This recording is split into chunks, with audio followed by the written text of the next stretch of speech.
ನರಸಿಂಹ ಅಂತ ಮತ್ತೊಬ್ರು ಕರೆ ಮಾಡಿದ್ದಾರೆ, ಮಾತಾಡ್ಸೋಣ. ನಮಸ್ಕಾರ. ನಮಸ್ಕಾರ ಮೇಡಮ್. ನಮಸ್ಕಾರ. ನಮ್ಗೆ ಈಗ ನೀರಿಲ್ಲ, ನಾವು ನೀರಿಲ್ಲ ಅಂತಂದಾಗ ಅವ್ರಿಗೇನ್ ಕೊಡೋದು? ನಮ್ಗೆ ಹೊಟ್ಟೆಗೆ ಇಟ್ಟಿಲ್ಲ ಅಂತಂದಾಗ ಜುಟ್ಟಿಗೆ ಮಲ್ಗೆ ಹೂವು ಯಾಕೆ ಬೇಕು? ಬೇಕಿಲ್ಲ. ಈಗ ತಮಿಳ್ನಾಡವ್ರು ಯಾತಕ್ಕೆ ನಮ್ ಕರ್ನಾಟಕಕ್ಕೆ ಬಂದಿದ್ದಾರೆ? ಯಾರೆಲ್ಲ ಬಂದಿದ್ದಾರೆ? 70 ವರ್ಷದ ಸ್ವತಂತ್ರ ಆದ ನಂತರದಿಂದ ಯಾರು ತಮಿಳ್ನಾಡವರು ಕರ್ನಾಟಕಕ್ಕೆ ಬಂದಿದ್ದಾರೆ ಅವ್ರನ್ನೆಲ್ಲ ಲೆಕ್ಕಾಚಾರ ಹಾಕೊಂಡು ಅವ್ರು ವಾಪಸ್ ಕಳ್ಸ್ಬಿಡಿ. ಈಗ ಅವ್ರನ್ನ ನಾವು ಸಾಕ್ಬೇಕಾಗತ್ತೆ, ನಮ್ ದುಡ್ಡಲ್ಲ ಅವ್ರನ್ನ ಸಾಕ್ಬೇಕು. ಕರ್ನಾಟಕ ದುಡ್ಡಲ್ಲ ಅವ್ರನ್ನ ಯಾಕೆ ಸಾಕೋಣ? ತಮಿಳ್ನಾಡಿಗೆ ಹೋಗ್ಲಿ ಅವರು.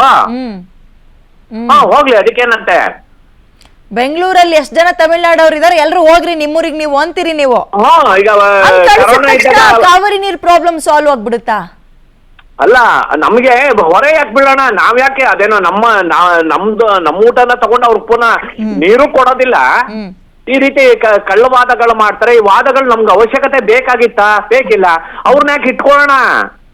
Y you have to take more risk? ಬೇಡ, ಲೆಟ್ ಹಿಮ್ ಗೋ.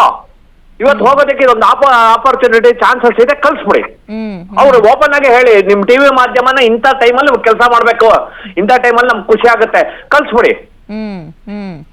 ಇಷ್ಟು ನನ್ನ ಸಜೆಷನ್. ಬಟ್ ಸಾಲ್ವೇಷನ್ ಆಗಲ್ಲ ಅಂತಂದಾಗ ಹೆಚ್ಚಿಗೆ ಹೊರೆ ನಮ್ಗೆ ಹೊರಕ್ಕೂ ಆಗೋದಿಲ್ಲ. ನಮ್ಮ ಹೊರೆನೇ ಅಷ್ಟು ಮೇಡಮ್, ಅಷ್ಟು ಸಜೆಷನ್ ಮಾಡ್ತೀನಿ. ಈ ಟೈಮಲ್ಲಿ ಹೇಳ್ಬೇಕಾಗಿದ್ದು ಒಂದು ನ್ಯಾಯ ಹೇಳ್ತಾ ಇದ್ದೀನಿ ಮೇಡಮ್. ಎನಿವೆ, ಥ್ಯಾಂಕ್ ಯು ಇಷ್ಟೊತ್ತು ವಿಸ್ತಾರ ಜೊತೆ ಮಾತಾಡೋದಕ್ಕೆ. ಅರಸೀಕೆರೆಯಿಂದ ಸುಧಾ ಅಂತ ಒಬ್ರು ಕಾಲ್ ಮಾಡಿದ್ದಾರೆ. ನಮಸ್ಕಾರ ಮೇಡಮ್. ಹಲೋ, ನಮಸ್ಕಾರ ಸುಧಾ ಅವರೇ, ನನ್ನ ಧ್ವನಿ ಕೇಳಿಸ್ತಾ ಇದೆಯಾ? ಹೌದು, ಕೇಳಿಸ್ತಿದೆ ಮೇಡಮ್. ಕಾವೇರಿ ನೀರ್ ಬಗ್ಗೆ ನಿಮ್ಮ ಅಭಿಪ್ರಾಯ ಏನು, ಈಗ ಬಂದಿರೋ ಡಿಸಿಷನ್ ಬಗ್ಗೆ? ನಮ್ದೇನು ಅಂದ್ರೆ ಸ್ಕೂಲ್ನೆಲ್ಲ ಬಂದ್ ಮಾಡೋದು, ಈ ತರ ಇದೆಲ್ಲ ಪ್ರತಿಭಟನೆ ಮಾಡ್ರಿ ಶಾಂತವಾಗಿ. ಬೆಂಗಳೂರಲ್ಲಿ ನಿಂತ್ಕೊಂಡಿ ಹೋಗ್ರಿ ಮುಖ್ಯಮಂತ್ರಿ ಅವ್ರ ಮನೆ ಹತ್ರ ಎಲ್ಲ. ನೀವೇನು ಓದ್ತಾ ಇದ್ದೀರಾ ಸುಧಾ ಅವ್ರೆ? ಹಾ, ಚೆನ್ನಾಗಿ ಒಳ್ಳೆ ಪಾಯಿಂಟಿಗೆ ಬಂದ್ರಿ ಕಣ್ರಿ ನೀವು. ಹೌದು, ಕಾವೇರಿ ನೀರು ಅಲ್ಲಿಗೆ ಬಿಡ್ಬೇಕು, ನಮಗ್ ಸಮಸ್ಯೆ ಆಗತ್ತೆ. ನೀರ್ ಬಿಟ್ರೆ ಏನಾಗುತ್ತೆ, ಇಲ್ಲಿ ಬಂದಾಗತ್ತೆ. ಬಂದಾದ್ರೆ ಏನಾಗುತ್ತೆ, ಸ್ಕೂಲ್ಗಳನ್ನ ಕ್ಲೋಸ್ ಮಾಡ್ತಾರೆ, ನಮಗ್ ಸಮಸ್ಯೆ ಆಗತ್ತೆ ಅಂತ ನಿಮ್ ವಾದ. ಪ್ರತಿಭಟನೆ ಮಾಡ್ಲಿ ಮೇಡಮ್, ನಾವೇನಕ್ ನೀರ್ ಬಿಡ್ಬೇಕು ಅವ್ರಿಗೆ? ನಮಗೆ ಕುಡಿಯಕ್ ನೀರಿಲ್ಲ, ಇಲ್ಲೆಲ್ಲ ತೊಂದ್ರೆ ಆಗ್ತಿದೆ ನಮಗೆ. ಏನ್ ಓದ್ತಾ ಇದ್ದೀರಿ ಸುಧಾ? ನಾವೀಗ SSLC ಮುಗಿಸಿ ಈಗ PUC. ಓಕೆ, ನಿಮ್ಮಂತವ್ರು ಮಾತಾಡ್ಬೇಕು. ಹೇಳಿ, ಏನ್ ಅನ್ಸುತ್ತೆ? ತಮಿಳ್ನಾಡವ್ರು ಬರಗಾಲದಲ್ಲೂ ನೀರ್ ಬಿಡಿ ಅನ್ನೋದು, ನಮಗೆ ಕುಡಿಯಕ್ಕೆ ನೀರಿರಲ್ಲ ಆದ್ರೂ ಪರವಾಗಿಲ್ಲ ರೈತರಿಗೆ ನೀರ್ ಕೊಡಿ ಅನ್ನೋದು. ನಮಗೆ ನೀರಿಲ್ಲ ಅಂದ್ರೆ ಮೇಡಮ್ ಅವರೇ, ನಾವ್ ಹೆಂಗ್ ನಾವ್ ಬಿಡಕ್ಕಾಗುತ್ತೆ? ಗೊತ್ತಾಗಲ್ವಾ ಮುಖ್ಯಮಂತ್ರಿ ಅವರಿಗೆ? ಕೇಳಿ, ನೀವೇ ಕೇಳ್ಬೇಕು, ನಾನ್ ಕೇಳಿದ್ರೆ ಸರಿಯಾಗಲ್ಲ, ನೀವೇ ಪ್ರಶ್ನೆ ಮಾಡ್ಬೇಕು. ಹೇಳಿ ಮುಖ್ಯಮಂತ್ರಿ ಅವರೇ, DK ಶಿವಕುಮಾರ್ ಅವರೇ, ಹೇಳ್ರಿ ಒಂದ್ ಸ್ವಲ್ಪ. ತಮಿಳ್ನಾಡಿಗೆ ಮಾತಾಡ್ರಿ, ನಮಗೆ ನೀರಿಲ್ಲ ಅಂತ, ಡ್ಯಾಮ್ ಕಟ್ಕೊಳ್ಳಿ, ಹಂಗೆಲ್ಲ ಹೇಳ್ಬೇಕು ನೀವು. ಎನಿವೆ, ಥ್ಯಾಂಕ್ ಯು ವಿಸ್ತಾರ ಜೊತೆ ಮಾತಾಡಿದಕ್ಕೆ. ಅಂದ್ರೆ ನಿಮ್ಮ ಅಭಿಪ್ರಾಯಗಳು ತುಂಬಾ ಮುಖ್ಯ ಆಗುತ್ತೆ. ಸರ್ಕಾರ ಏನು ಯೋಚನೆ ಮಾಡುತ್ತೆ, ಸರ್ಕಾರದ ಕೈಯಲ್ಲಿ ಈ ವಿಚಾರದಲ್ಲಿ ಅವ್ರು ಏನೇನು ಮಾಡ್ಬೋದು. ಪ್ರತಿ ಸಲ ಬರಗಾಲ ಬಂದಾಗ, ಪ್ರತಿ ಸಲ ಬರಗಾಲ ಬಂದಿದ್ದ ಸಮಯದಲ್ಲಿ ನಾವು ಹೇಳ್ತಾ ಇರೋದು ಇದೇ ಗೋಳು, ಇದೇ ನೋವು, ಇದೇ ಕಣ್ಣೀರು, ನಮಗೆ ಕುಡಿಯಕ್ಕೆ ನೀರಿರಲ್ಲ. ಆಮೇಲೆ ಆ ಭಾಗದ ರೈತರು ಮಾತ್ರ ನಮ್ಮಲ್ಲಿರೋರು ರೈತರಲ್ವಾ? ನೇರವಾಗಿ ಹೇಳಿದ್ರು DK ಶಿವಕುಮಾರ್ ಅವರು, ರೈತರಿಗೆ ಈ ಸಲ ನೀರು ಬಿಡಕ್ಕಾಗಲ್ಲ ನಾಲೆಗಳಿಗೆ ಅಂತ. ಎಷ್ಟೋ ಕಡೆ ಒಂದು ಹನಿ ನಾಲೆಗೆ ನೀರು ಮುಟ್ಟಿಲ್ಲ, ಒದ್ದೆ ಆಗಿಲ್ಲ ನಾಲೆಗಳು. ಆಮೇಲೆ ನಮ್ಮಲ್ಲಿರೋರ್ದು ಎಡವಟ್ಟುಗಳು ಏನು ಗೊತ್ತಾ? ಈ BWSSBಗೆ ಸಂಬಂಧಪಟ್ಟ ಒಬ್ರು ಮೇಡಮ್ ಹೇಳ್ತಾರೆ ಬೆಳಗ್ಗೆ, ನಮ್ಮಲ್ಲಿ ನೀರಿಗೇನು ಸಮಸ್ಯೆ ಇಲ್ಲ ಅಂತ. ಮಿನಿಸ್ಟ್ರು ಹೇಳ್ತಾರ್ರಿ ನೀರಿಗೇನು ಸಮಸ್ಯೆ ಇಲ್ಲ ಅಂತ. ಇದನ್ನೆಲ್ಲ ಕೇಳಿಸ್ಕೊಂಡು ಅವ್ರು ಸುಮ್ಮನಿರ್ತಾರ? ಬಿಡಿ, ನೀರು ಕಳಿಸಿ ಅಂತಾರೆ. ಓಕೆ, ಕನ್ನಡ ಪರ ಹೋರಾಟಗಾರರು ನಾರಾಯಣ್ ನಮ್ಮ ಜೊತೆ ದೂರವಾಣಿ ಸಂಪರ್ಕಕ್ಕೆ ಸಿಕ್ಕಿದ್ದಾರೆ. ಝೂಮ್ ಲೈವ್ಗೆ ಜಾಯ್ನ್ ಆಗ್ತಿದ್ದಾರೆ, ಮಾತಾಡ್ಸೋಣ. ನಮಸ್ಕಾರ ಸರ್. ನಮಸ್ತೆ ಮೇಡಮ್. ಏನು ನಿಮ್ಗಳ ತೀರ್ಮಾನ ಏನು ಇವಾಗ ಕಾವೇರಿ ವಿಚಾರವಾಗಿ? ಈಗಾಗ್ಲೇ ಏನೀಗ CRWRS ಕೊಡ್ತಿರ್ತಕ್ಕಂತ ಆದೇಶನ ನಾವ್ ಈಗಾಗ್ಲೇ ಖಂಡಿಸಿ ನಿನ್ನೆ ದಿನ ನಾವು ಪ್ರತಿಕ್ರಿಯೆ ಕೊಟ್ಟಿದ್ದೀವಿ. ಹೌದು, ಸರ್ಕಾರ ಏನ್ ಮಾಡ್ತಾ ಇದೆ ಅಂದ್ರೆ ಸರಿಯಾಗಿ ಅವ್ರಿಗೆ ಮಾಹಿತಿ, ಯಾಕಂದ್ರೆ ಈಗಾಗಲೇ ಜಲಸಂಪನ್ಮೂಲ ಸಚಿವರ ಚೀಫ್ ಇಂಜಿನಿಯರ್ ಇರ್ತಾರೆ, ಅವರು ಸರಿಯಾಗಿ ಮಾಹಿತಿಯನ್ನ ಅವರ ಸಮಿತಿಗೆ ತಲುಪಿಸ್ಬೇಕು. ನಮ್ಮ ಕರ್ನಾಟಕದ ಪ್ರತಿನಿಧಿಯಾಗಿ ಅವರು ಯಾವುದೇ ತರದ ಮಾಹಿತಿಯನ್ನ ತಲುಪಿಸ್ತಿರೋ ಕಾರಣ ಇವರು ಈ ಆದೇಶ ಅವೈಜ್ಞಾನಿಕವಾಗಿ ನಮಗ್ ಬಂದಿರೋದು. ರಾಷ್ಟ್ರೀಯ ಜಲನೀತಿ ಇವರು ಹೇಳ್ತಾರೆ, ಮೈಸೂರು ಮತ್ತೆ ಬೆಂಗಳೂರು 2 ನಗರಗಳಿಗೆ ನಮ್ಗೆ 6 TMC ಕುಡಿಲಿಕ್ಕೆ ನೀರ್ ಬೇಕು. ಈಗ ಇವ್ರು 15 ದಿನದಲ್ಲಿ 4 TMC ನೀರ್ ಕೇಳ್ತಾರಲ್ಲ, ಹೆಂಗೆ ಎಲ್ಲಿಂದ ತಂದು ಕೊಡ್ತಾರೆ ನೀರ್ನ ಇವ್ರಿಗೆ? ಇಲ್ಲಿ ಈಗಾಗ್ಲೇ ಕಾಲುವೆಗಳಿಗೆ ನಾವು 1,500 ಕ್ಯೂಸೆಕ್ಸ್ ನೀರ್ ಬಿಡಿಸ್ಕೊಳಕ್ಕೆ ಇಡೀ ಬೀದಿಗೆ ಬಂದು ನಾವು ಹೋರಾಟ ಮಾಡಿ ಹೋರಾಡ್ಕೊಂಡು ರೈತರೆಲ್ಲ ಹೊರಗೆ ಬಂದು ಕಿರ್ಚ್ಕೊಂಡು ನೀರ್ ಬಿಡಿಸ್ಕೊಂಡ್ವಿ. ಈ ನೀರ್ ಇನ್ನು ಕಾಲುಗಳಿಗೆ ತಲುಪಲೇ ಇಲ್ಲ. ಆಲ್ರೆಡಿ ಮುಖ್ಯಮಂತ್ರಿಗಳು ಏನ್ ಹೇಳ್ತಾ ಇದಾರೆ, ಕುಡಿಲಿಕ್ಕೆ ನೀರ್ ಬೇಕು, ನೀವ್ ಯಾವ್ದೇ ಏನು ಒಟ್ಲ ಹಾಕ್ಬೇಡಿ, ಬೆಳೆ ಹಾಕ್ಬೇಡಿ, ಯಾವ್ದನ್ನು ಮಾಡ್ಬೇಡಿ ಅಂತ ಹೇಳಿದವರು ಈಗ ಅವರು ವಾಸ್ತವಾಂಶ ಅವ್ರಿಗೆ ಗೊತ್ತಾಗ್ತಲ್ಲ. ಈಗ ಏನಂದ್ರೆ 3,500 ಕ್ಯೂಸೆಕ್ಸ್ ಅವ್ರು ಕೇಳ್ತಾ ಇದಾರೆ ಹೊಳೆಲಿ. ಅಲ್ಲಿ ವಾಸ್ತವಾಂಶ ಆಗ್ತಾ ಇರೋದು ಏನ್ ಪ್ರಾಬ್ಲಮ್ ಆಗುತ್ತೆ ಅಂದ್ರೆ, ಈಗಾಗ್ಲೇ ಹೊಳೆ ಒಣಗಿದೆ, ಇಲ್ಲಿ 6,000 ಕ್ಯೂಸೆಕ್ಸ್ ನೀರ್ ಬಿಡ್ಬೇಕು. ಇವ್ರು 6,000 ಕ್ಯೂಸೆಕ್ಸ್ ನೀರ್ ಬಿಟ್ರೆ ಈಗ ಅಲ್ಲಿ ಬಿಳುಗುಂಡ್ಲಲ್ಲಿ ಕೌಂಟ್ ಆಗೋದು ನಮ್ಗೆ 3,500 ಕ್ಯೂಸೆಕ್ಸ್. ಇವ್ರು ಯಾವ ಯೋಚನೆ ಇಟ್ಕೊಂಡಿದ್ದಾರೆ? ಇವ್ರು ಈಗ ಯಾಕೆ ತುರ್ತು ಸಭೆ ಮಾಡ್ತಾವ್ರ? ಇಲ್ಲಿ ತನಕ ಏನ್ ಮಾಡ್ತಿದ್ರು? ಈಗ ಕನ್ನಡ ಪರ ಸಂಘಟನೆಗಳು, ಇವ್ರು ನಮ್ ನೀರಾವರಿ ಮಂತ್ರಿಗಳ? ಹೌದು ನೀವು ಕೇಳಿದ್ದು ಎಕ್ಸಾಕ್ಟ್ಲಿ ರೈಟ್. ಅಂಡ್ ಅವರಲ್ಲೇ ಗೊಂದಲಗಳಿದಾವೆ. ಒಬ್ರು ಕುಡಿಯಕ್ಕೂ ನೀರಿಲ್ಲ ಅಂತಾರೆ, ಅದೇ ಇಲಾಖೆಗೆ ಸಂಬಂಧಪಟ್ಟ ಸಚಿವರು ಹೇಳ್ತಾರೆ ಬೆಂಗಳೂರಿಗೆ ಏನ್ ಸಮಸ್ಯೆ ಇಲ್ಲ, 2-3 ತಿಂಗಳು ಆರಾಮಾಗಿ ನಿಭಾಯಿಸ್ಬಿಡ್ಬೋದು ಅಂತಾರೆ. ಹಿಂಗಂದ್ರೆ ಯಾರು ಬಿಡ್ತಾರಾ ನೀರು? ನಮಗೆ ನಮ್ಮ ಪಾಲೇನಿದೆ ನಮಗೆ ಕೊಟ್ಬಿಡಿ ಅಂತಾರೆ. ಅದ್ರಲ್ಲೂ ತಮಿಳ್ನಾಡವ್ರು ಬಿಡ್ತಾರ ನೀರ್ನ? ಆಮೇಲೆ ಇನ್ನೊಂದು ಹೇಳಿ, ಈಗ ನಾನು ಕನ್ನಡ ಪರ ಸಂಘಟನೆಗಳಿಗೆ ಒಂದು ಪ್ರಶ್ನೆ.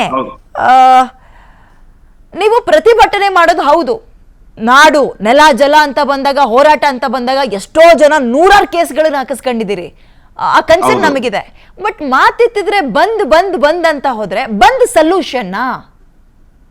ಬಂದು ಯಾವುದೇ ಕಾರಣಕ್ಕೂ ಸೊಲ್ಯೂಷನ್ ಆಗಲ್ಲ. ಅದು ಯಾಕೆ ಇದನ್ನ ನಾವು ಈಗ ಬಂದ್ ಅಂತ ಅನ್ಬಿಟ್ರೆ ನಮ್ಮವ್ರಿಗೆ ನಾವು ತೊಂದರೆ ಕೊಟ್ಕೊಂಡಂಗ ಆಗುತ್ತೆ. ಬಂದೆಲ್ಲ ಮಾಡ್ಬೇಕಾಗಿರೋದು ಅವ್ರಿಗೆ ಮನವರಿಕೆ ಮಾಡ್ಬೇಕಾಗಿದೆ. ಈಗ ನೋಡಿ, 4 ಜಲಾಶಯ ನಮ್ಮಲ್ಲಿದೆ. KRS, ಹೇಮಾವತಿ, ಕಬಿನಿ, ಆರಂಗಿ 4 ಜಲಾಶಯ ಇದೆ. ಈ 4 ಜಲಾಶಯದ ವ್ಯಾಪ್ತಿ ಚದರ ಕಿಲೋಮೀಟರ್ ಎಷ್ಟು ಬರುತ್ತೆ ಅಂದ್ರೆ ನಮ್ಗೆ ಟೋಟಲ್ ಸೇರ್ಸಿದ್ರೆ 18,500 ಬರುತ್ತೆ. ಆದ್ರೆ ಮೆಟ್ಟೂರ್ಗೆ ಇರೋದು 42,000 ಚಿಲ್ಲರೆ ಬರುತ್ತೆ.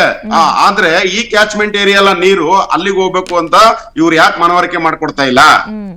ವಾಸ್ತವಾಂಶನ ಯಾಕೆ ಇವ್ರು ತಿಳಿಸ್ತಾ ಇಲ್ಲ? ರೈಟ್. ಅದ್ರ ಜೊತೆಗೆ ಇನ್ನೊಂದು ಹೇಳಿದ್ರಿ, ಬಂದ್ ಎಲ್ಲದಕ್ಕೂ ಸೊಲ್ಯೂಷನ್ ಅಲ್ಲ ಅಂತ. ಬಟ್ ನಿಮ್ಮಲ್ಲೇ ಒಗ್ಗಟ್ಟಿಲ್ಲ ಅಂತ ಅನ್ಸಲ್ವಾ? ಒಬ್ರು ಬಂದ್ ಮಾಡ್ತೀವಿ ಅಂತಾರೆ, ಬಂದ್ಗೆ ಕರೆ ಕೊಟ್ಟಿದೀವಿ ಅಂತಾರೆ, ಇನ್ನು ಕೆಲವರು ಅವತ್ತಲ್ಲ ಇನ್ನೊಂದ್ ದಿನ ಅಂತಾರೆ. ನಿಮ್ಮಲ್ಲೇ ಹೊಂದಾಣಿಕೆ ಇಲ್ಲ, ಕ್ಲಾರಿಟಿ ಇಲ್ಲ ಅಂದ್ರೆ ನೋಡಿ, ಇದು ಬಂದ್ ಬೇಕು. ಆದ್ರೆ ಇವರು ನಾವು ಹೋರಾಟ ಈಗ ನೆನ್ನೆ ಬೀದಿಲಿ ನಿಂತ್ಕೊಂಡು ರಸ್ತೆ ತಡೆ ಮಾಡಿದ್ರೆ ನಮ್ಮಲ್ಲಿ ಪಾಪ ನಮ್ಮಲ್ಲಿರೋ ಸ್ಥಳೀಯರಿಗೆ ತೊಂದರೆ ಆಗೋದು ಹೊರತು ಅಲ್ಲೂ ಮುಟ್ಟಲ್ಲ. ಇದು ಹೌದು ಸರ್, ನೀವು ರಾಜ್ಯದಲ್ಲಿ ಬಂದ್ ಮಾಡಿದ್ರೆ ಬಂದ್ ಮಾಡಿ ಬಿಡಿ ಅನ್ನೋದು ನನ್ನ ವಾದ ಅಥವಾ ಪ್ರಶ್ನೆ ಅಲ್ಲ.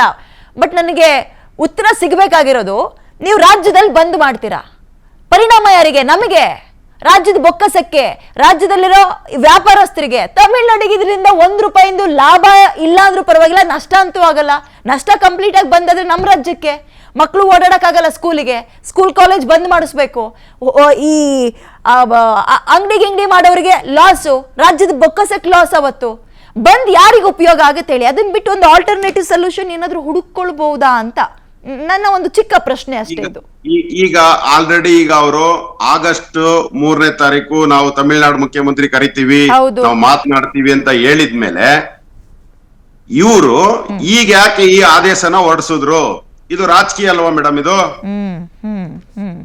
ನೀವ್ ಹೇಳಿ. ಈಗ ಅವರು ಆಗಸ್ಟ್ 3ನೇ ತಾರೀಕು ಮಾತಾಡ್ತೀವಿ ಅಂದ್ಮೇಲೆ ಇವರು ಅದನ್ನ ಮುಂದೂಡಕ್ಕೆ ಇವರು ಮನವಿ ಕೊಡ್ಬೇಕಾಗಿತ್ತು. ಇವರು ಅವರು ಈಗ ಏನ್ ಪ್ರಾಬ್ಲಮ್ ಎಲ್ಲಿಂದ ಇವರೇ ಸೃಷ್ಟಿ ಮಾಡ್ತಾ ಇರೋದು? ಎರಡೆರಡು ಸಮಸ್ಯೆ ಇಟ್ಕೋತಾರೆ ರಾಜಕೀಯ ಮಾಡಕ್ಕೆ. ಒಂದು ಕಳಸಾ ಬಂಡೂರಿ ಮಾದಾಯಿ ಸಮಸ್ಯೆ, ಒಂದು ಕಾವೇರಿ ಸಮಸ್ಯೆ. ಈ 2 ಸಮಸ್ಯೆ ಇಟ್ಕೊಂಡೆ ರಾಜಕೀಯ ಮಾಡಬಾರ್ದು.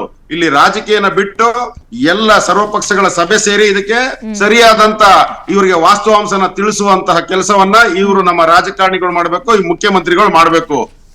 ಈಗ ಆಲ್ರೆಡಿ ಹೇಳಿದ್ರು ಅವರು, CRWS ಅವರು ಅವ್ರಿಗೆ ಒತ್ತಾಯ ಮಾಡಿದ್ರು, ನೀವು ಒಂದು ಸಂಕಷ್ಟ ಸೂತ್ರ ಹಂಚಿಕೆ ಸೂತ್ರ ನೀವು ಕೊಡಿ ಅಂತ ಹೇಳಿ.